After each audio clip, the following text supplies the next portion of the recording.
the way we've chosen to live our lives is really unhuman. There's a growing amount of pockets of people that know intuitively they have to do something different. Do you remember that Pixar film, WALL-E? I think WALL-E's prophetic in many ways of like the path we could go down where people are just sitting looking at a screen and we've lost all sense of reality.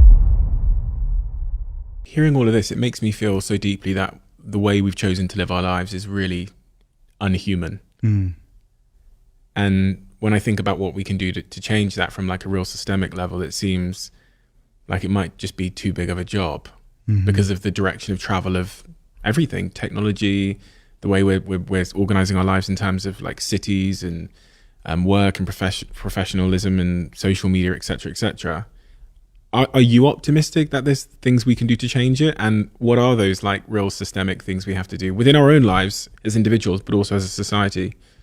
Yeah, I mean, it's something I think often about. And I think that there's a growing amount of pockets of people, if you will, that know intuitively they have to do something different to see something different. And being in functional medicine for the past 13 plus years at this point, I had to say what was once considered radical or fringe 13 years ago, the idea that stress and trauma could trigger autoimmune issues, is now very much talked about in conventional settings.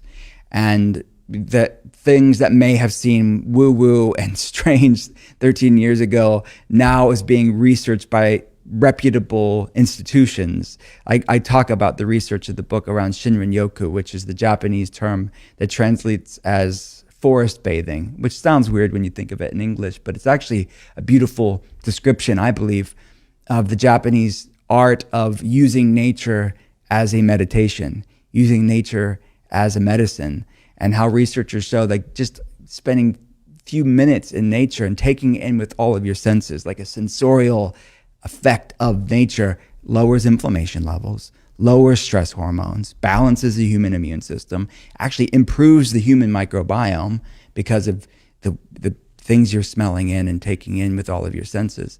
So I think the fact that researchers are looking at these ancient arts is a good sign that we as a culture are looking for something different.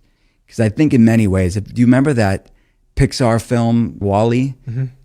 I think WALL-E's prophetic in many ways of like the path we could go down where people are just sitting looking at a screen and we've lost all sense of reality.